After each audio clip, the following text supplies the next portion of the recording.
Hey there, this is Clay with relationshipinnergame.com, and in this video we are going to be talking about 5 signs that your ex does not want to get back together with you. So the first sign that your ex doesn't want to get back together with you is that they have recently gotten married, right? I remember I once got a message from a guy who saw one of my videos, and he was on our newsletter, and he was like listening to what I was saying, and so he was like, okay, there's been this girl that I used to date and I was in love with like 10 years ago. I'm gonna go ahead and reach out to her and try all this stuff out that Clay recommends. We'll see if I can get her back. Anyway, he reaches out to her, and it turned out that she had gotten married like 2 days earlier to some other guy. And she's like, hey, thanks for reaching out, but I just got married to some other guy like 2 days ago. And so the guy writes back to me and he says, yeah, what you talk about doesn't work. It doesn't work. And I'm like, dude, come on, she got married 2 days ago.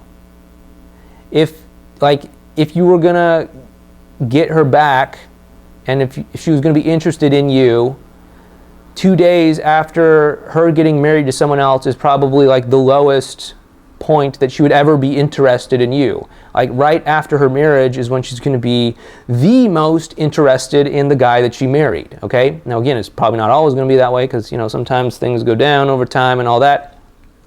But sometimes they go up too. But just immediately after she gets married is probably going to be when a woman or anybody really is going to be the most interested in the person that they married. And they're probably not going to be very interested in getting back together with an ex at that time, okay? If that's you, sorry, maybe you waited a little bit too long. The second sign that your ex does not want to get back together with you is if there hasn't really been any change in the dynamic between the two of you, right? So your ex isn't going to want to walk back into the same relationship that they walked out of in the first place. Just not going to happen, right? The only reason that they would ever want to do that is if they had like low self-esteem and they didn't think that they could get another boyfriend or girlfriend or something like that. And they just kind of be like, okay, yeah, I thought I'd go out there and try dating someone else. Grass is greener, all that stuff. But it turned out nobody really liked me, so want to give it another shot, baby. That's not super sexy, right? So you want to do better than that. So if you want your ex to actually be inspired and actually want to get back together with you, then you want to really demonstrate some change. Demonstrate that there's a damn good reason that they should actually want to get back together with you. Demonstrate to them that something's going to be different between you and them moving forward, okay? That's really, really important. The third sign that your ex does not want to get back together with you is because there is a lot of reactants, emotional reactants on their part. Okay, so reactants, that's a word that a lot of people don't recognize. Let's just do a little kind of catch up on what that really means. So reactance is a feeling that you get when somebody's trying to railroad you into something that you really don't want to do, that really only benefits them, that meets their agenda, right? So common examples that people might be able to relate to might be you're walking down the street, just trying to go to the grocery store and get some eggs or whatever, right? And someone comes up to you with a clipboard and they say, hey, do you have a moment to help starving children? And you're just trying to run an errand, and you feel guilty for saying no, I don't have time to help starving children or something. So you say, yeah, I want to help some starving children. And then before you know it, they kind of hook you into some conversation about how you should donate money to this charity or sign some petition or whatever. And all you really wanted to do was just go get some eggs, and then somebody just railroaded you into this conversation. And I'm not saying it's right or wrong that people are out there with clipboards trying to get petitions signed and charities donated to, but it often does raise a lot of reactance for some people. Another example of reactance might be it's a relaxing Sunday afternoon, you're at home, just sort of chilling out, resting before Monday starts and everything, and you hear your doorbell ring. You get up and you open the door to see who's there.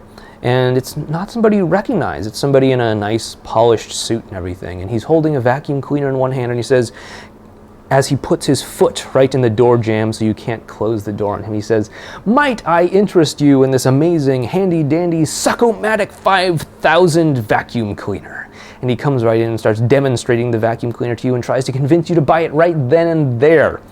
That's kind of that feeling of reactance, because you don't actually want to have this conversation about the vacuum cleaner. You just want to get back to relaxing, getting back to reading the newspaper, getting back to watching the TV, getting back to doing whatever it is you do on a Sunday afternoon, right? And so that feeling when you open the door and there's the vacuum cleaner salesman, that is the feeling of reactance. And for a lot of people going through a breakup who want to get back together with their ex, there's a lot of reactance that their ex is feeling towards them. And this could be because, maybe you want to get back together with your ex.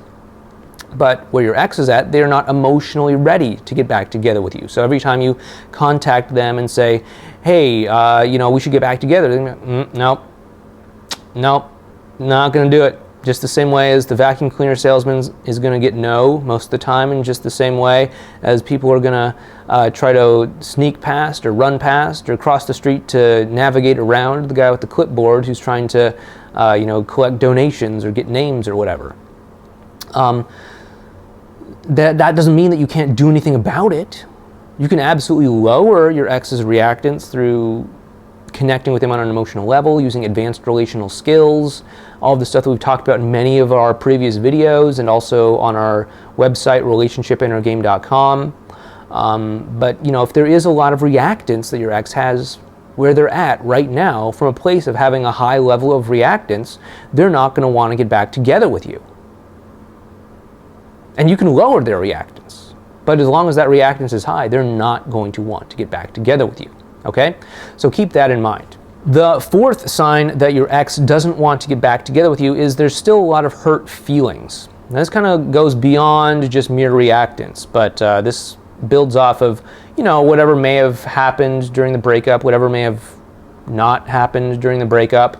Maybe there was some sort of betrayal or cheating or lying or whatever that happened during the breakup. If there's hurt feelings and your ex is still holding on to that, they're not going to want to get back together with you. You're going to have to get past that before you can even begin to focus on the emotional connection, overcoming reactance, even getting back together. You're going to have to get past those hurt feelings. So this means you're probably going to have to apologize. Apologize for whatever it was that you did wrong. Now, a lot of times people think they just need to apologize no matter what. And that's not always the case. Some people don't need to apologize. But if there's something that you genuinely did wrong, then yeah, you need to apologize. Otherwise, your ex is never going to be able to get past that. And they're just going to always think of you as their jerk ex who did or didn't do X, Y, Z. And so if you really need to apologize for something, apologize for it. But if you just don't know what else to do and you think an apology might be a nice thing to do, but you don't know what you're apologizing for, you don't need to apologize, okay? And the fifth thing that is a sign that your ex doesn't want to get back together with you is if you're not genuinely listening to them. So I know a lot of people think that they're good at listening, but really what they're doing is they're not genuinely listening. Instead, they're listening with a filter of, their ex is saying some stuff, and they're listening through the filter of, what does this mean about me? What does this mean I should do to get us back together? What does this mean I should do to make them happy? What does this mean that I should do so they're not angry at me anymore? What does this mean I should do so that I look good? What does this mean that I should do so that I seem really attractive to them? And as long as you're filtering it through things like that, you're not really hearing them. You're really not. And so what I want to encourage you to do is to just drop all of that trying to look good, trying to mitigate the damage, all the damage control, all of the trying to make them happy, please them, win them over, all of that stuff, and just actually listen to what it is that they're saying. Listen to maybe the fact that they're hurt. Listen to the fact that they feel disappointed, not so you can defend yourself, not so you can prove them wrong, not so that you can do anything, but just to really listen to them. And that can really actually change things as well too. when you actually listen to your ex for the first time. Because for a lot of people, there's actually two exes in their life. There's the ex out in the real world that might be talking, and there's the ex in their head, the person that they think they have to impress, the person that they think they have to bypass all of their reasons and rationales and all of that stuff. And instead of listening to the person in the real world, they're listening to the ex in their head. And so what I'm telling you to do is to not listen to the ex in your head, but instead listen to the ex in the real world, okay?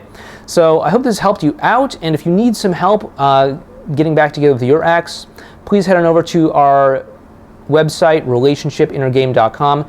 Take a quick, short, little 30-second-ish survey. It's totally painless, telling us kind of basically where you're at with the whole breakup or relationship thing, and we'll send you some advice, strategies, and tactics to help you get back together with the person that you love today. If you like what we're doing here on this channel, please go ahead and give us a thumbs up, or go ahead and subscribe to the channel so that you can get new updates and alerts whenever we post a new video up here on YouTube. And if you want to share anything down in the discussion area below, please go ahead and get the conversation started. If you've ever broken up with somebody, what have been some really big telltale signs that you've noticed that you just didn't want to get back together with them? Go ahead and get things started down below and keep the discussion civil, guys. Okay, this has been Clay with relationshipinnergame.com, and I will see you in the next video. Take care.